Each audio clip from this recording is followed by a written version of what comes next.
I'm Bob Coleman, and we're talking Main Street and the small business lenders who make it grow. Thank you for this week's sponsor.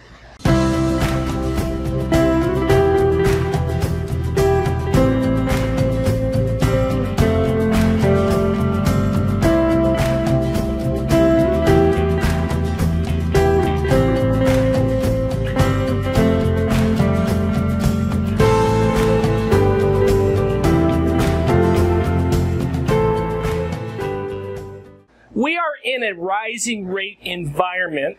We don't know how much prime will increase. We hear 3, maybe 4. Listen to Lance Sexton and I discuss this in last week's office hours session. This is also, I'd like to know, is do you feel the Fed's proposed prime rate interest increases are good, bad, and they're not going to change anything? And that's probably poorly worded because the Fed's not proposing anything. We're all guessing what they're going to do, right, Lance? Well, Bob, and here's my take on it, because as you know, I work with a lot of borrowers on SBA projects, and I've had more interest rate discussions recently with small business owners than I have in the past 10 years. Mm-hmm. This is what we call across the board response. Where do you land in this? How would you vote, Lance? I'm going to vote bad for the economy. And here's my take. I understand the need for interest rates to move up, but one of the challenges that we've had is with rates going up, every time we get an uptick,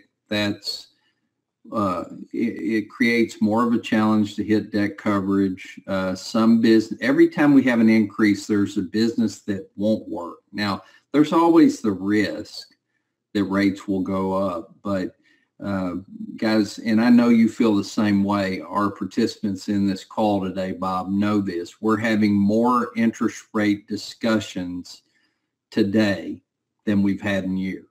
And we're having more borrowers that are concerned. It's like when you quote them a Wall Street Journal +1. Well, Wall Street Journal, the rate is not set until you submit it to SBA and get your authorization. That's the date when the rate is set.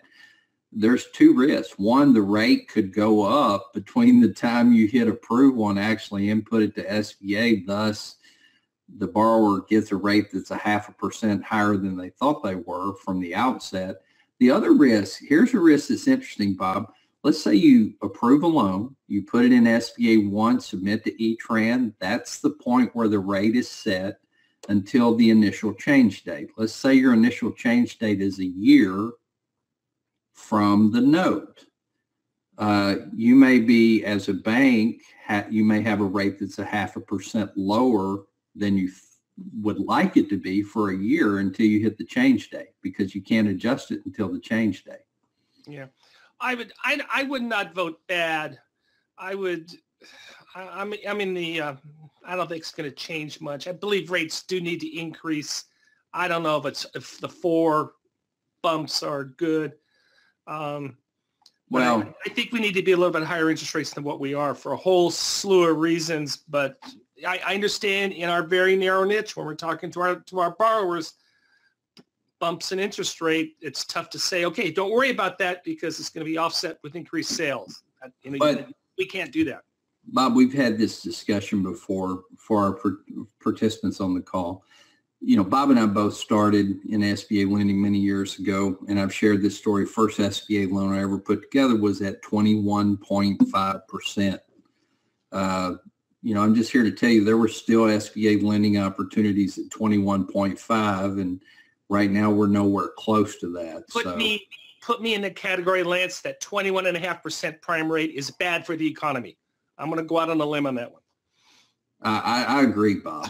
I agree wholeheartedly. I would like to see them take a slower approach at the increases. But it's been pretty slow. I mean, it's been slow since 2009. My perspective, Bob, is from a person who loves small business, and I know we've had a great small business lending environment for the past 8 years because of lower rates.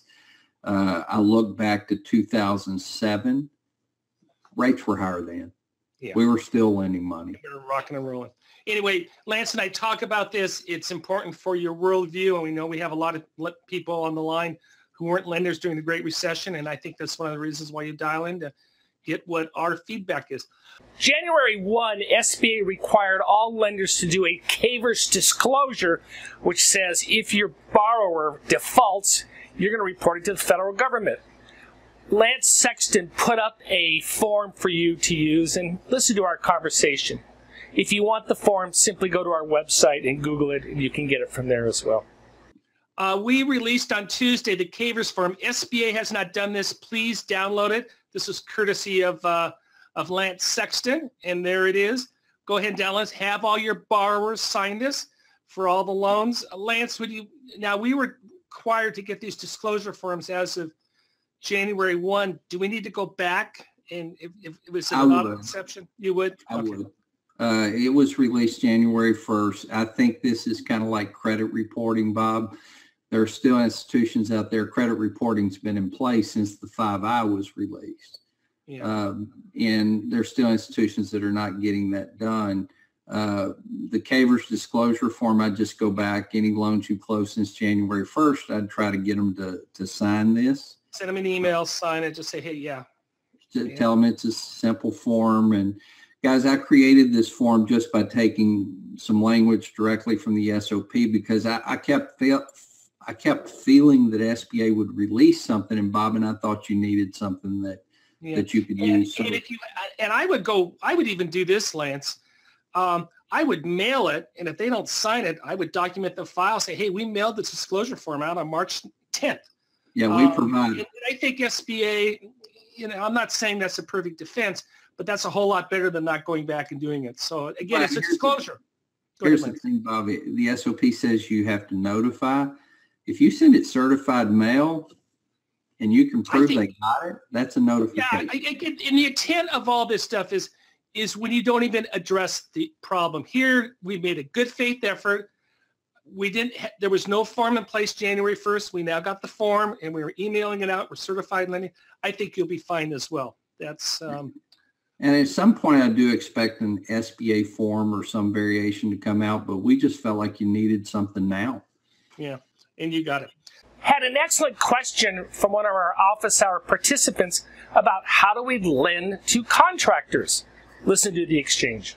Jennifer, we lead to multiple commercial customers who are general contractors by trade. They typically come to us for construction loans acting as their own general contractor, and they'll submit invoices from their company, which includes compensation for their employees, materials, etc. I did the webinar where I said, you cannot do that.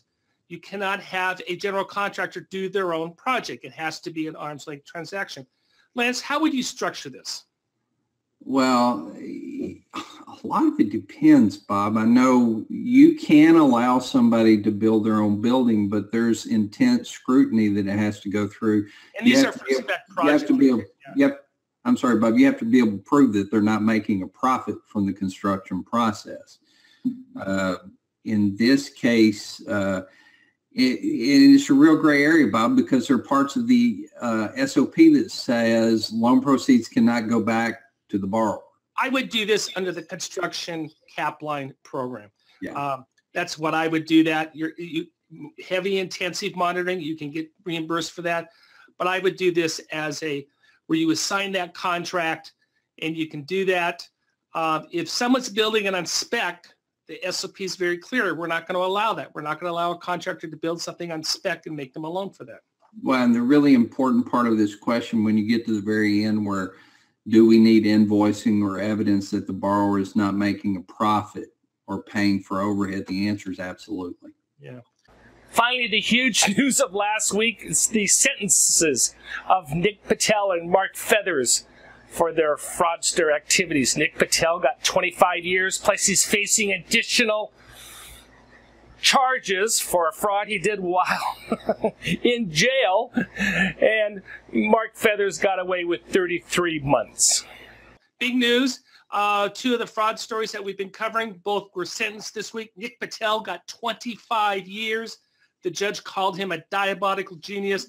This is what's so sad, Lance, and this directly impacts everyone. While he's sitting in jail, He pulled off another $20 million fraud in January, the same fraud. He faxed over fraudulent loans. He got some poor institution and banks in Iowa to buy them.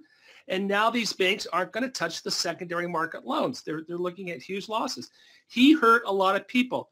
The feds wanted 30 years. He got 25. I think that's more than a fair sentence. Oh, I agree, Bob. And you know, $200 million fraud.